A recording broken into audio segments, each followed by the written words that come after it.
What's going on out there, YouTube? This is SCL0320 representing JVS, and as you can see from the title, Bright.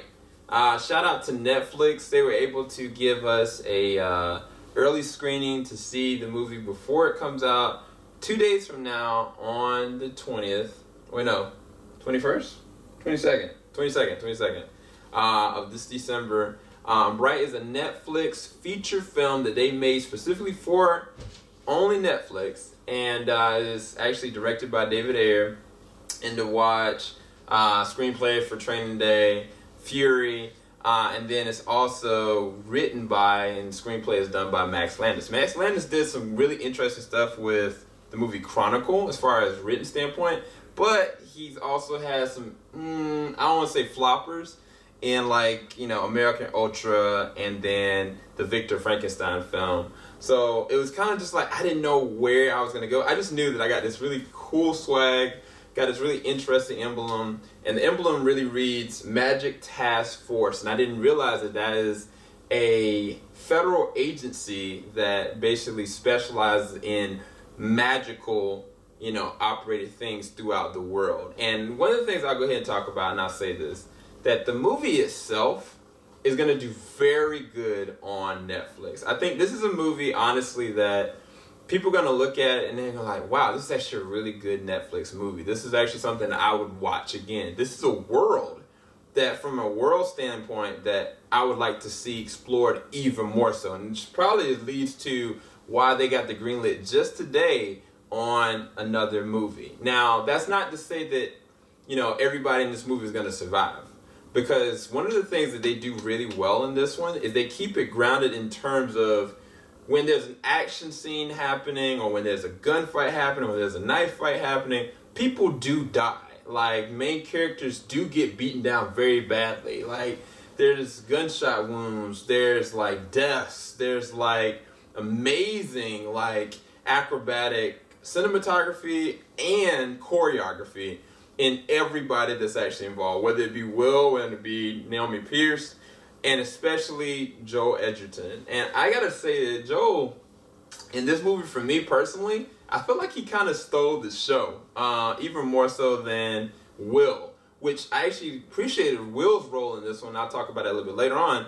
But for Joel, as far as the makeup and the way they had him look, like, it felt like he really lost himself into the character. The way that he didn't know his tales as far as how to communicate with humans, the way that even the atmosphere and how it's kind of built up, the world around it is so vibrant in the way that the Orcs, they're kind of like shown as the lower tier class in terms of like people, police brutality is all over the place. Like, they're in gangs, like they're in the bottom level of the food chain in so many different ways, but yet they're very powerful, they're very dangerous. But it's like there's a hierarchy there. There's something underneath all this. And then in the story later on, you get to understand like why and how they got put in this position. And then you got another classification of, you know, beings in like the Elves. The Elves, they're higher tier. Like, they got the cars, they got the extravagant lights. There's supposed to be more of everything. And on top of that, you got in between, which is the middle class, technically, is the humans. The humans, like, they're coexisting in a world that's not fashioned for them. Like, it doesn't feel like something that's very safe. The very opening of the movie is very interesting because it puts Will Smith's character in a very precarious situation, and then they go from there.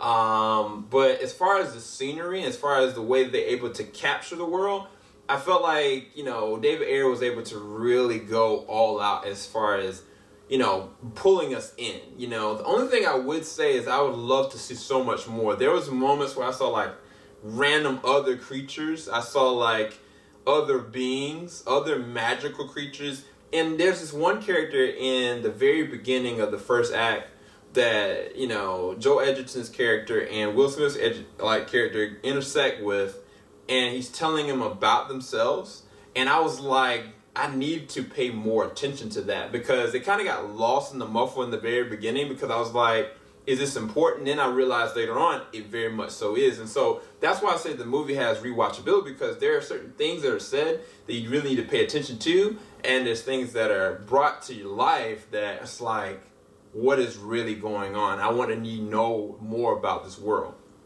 So let's talk about the actors. So Will Smith in this movie plays the role of Dare Ward, regular beat cop. You know, he's trying to get his last 5 years into this, and then he's stuck with this other character in Nick. Nick is an orc, and he's one of the first and only to actually work with the police task force, or with the police force, and like he's stuck with Will as a partner. And it's just interesting that, one, Will Smith and Joel Edgerton have really great chemistry in this film, but Will Smith plays the role of the cop, like looking on the outside like, you know, I don't know if I can trust you, I don't really know what your kind is, and it's just, it plays into this really interesting part of the story where it's like, you got these group of people that have been alienized, and people look at them a certain kind of way. You see where I'm going with this? And I think that they do that in a very subtle way without beating you over the head with it. There was a couple moments that were kind of just like, I don't need this. This is drawn a little too long, with kind of beating on the head of like, you know, I get where Joel Edgerton's character is coming from. There even a really good dialogue sequence towards the third act with Will and with Joel.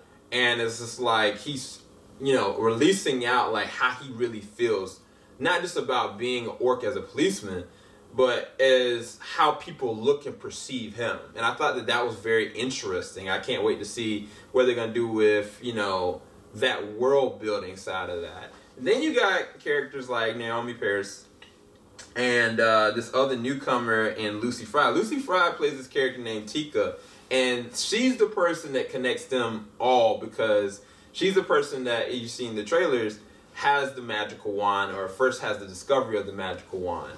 The other character in Naomi Pierce, she is the main bad guy. And Naomi, she is dedicated to that bad guy. Like, when they are on the scene, her and her crew, like, they have some of the best action moments. And it's vicious. It's bloody, it's vicious, it's raw. And I think the only thing about Naomi's character is that I would have liked to know a little bit more. I would have liked to see a little bit more scenes with her and fleshed out her connection to Tika, or Lucy's character Tika.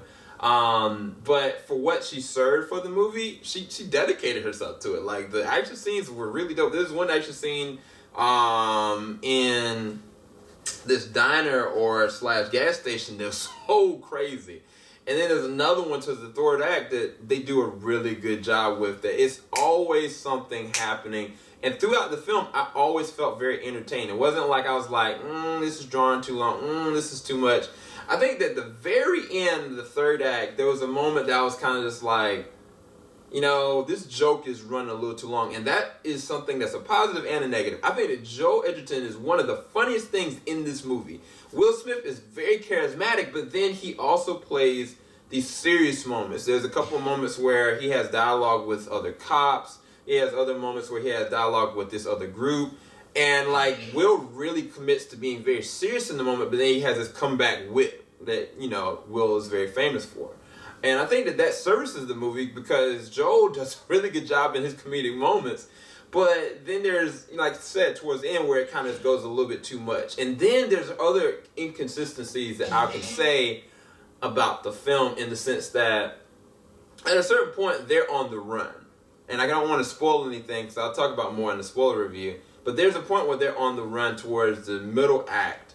And you're trying to figure out, how are they getting, you know, found? Like, how is it that they ran from this location, now that they're this location, they're still getting shot at? Now, it's entertaining, you know, as a film. That's why I said that as a Netflix film, this is very entertaining. But as an actual cohesive film that's an hour and 57 minutes, you know, there's never a point I'm not entertained. But from the critical side, I'm like, how did they, you know? How did this person go and interact with this person? And there's a lot of surprising moments. There's a lot of interesting moments where, like, the characters are compromised emotionally and situationally. Like, there's this one moment for Will in the very beginning that I was, like, caught off guard. I was like, wow, I can't believe they did that. And the very end. Like, there's a very surprising moment at the very end that I was really surprised about. So for me personally, I thought that Bright was a very entertaining movie. I think it's a good movie. I don't think it was a bad movie at all. I don't think it was anything that was very negative. That I would be like trying to pull it apart, because I never looked at this movie as something as being like the best movie in the world or best acted movie, where I just wanted to have a cohesive story for the most part that had an interesting world building that wanted to bring me back, you know, or at least something that kept me entertained for most of the film, and this did that very well. Again, there are nitpicks in the sense of like, you know, inconsistencies about certain characters. I would have liked to get a little bit more character development, a little bit more flashback into certain things. Will's character specifically, there's certain things about his character that I don't really know or understand as much as even Joel Edgerton. I would like to see some flashbacks about, you know, how does he go outside of being a cop? You don't really get to see that or explore that within the confines of the movie. But those are nitpicks for me personally. I thought it was a good movie, and I honestly, on come Friday, I will watch this movie again, and I think you should too. I don't think you should try to, you know, pull too much out of what you've seen from the trailers.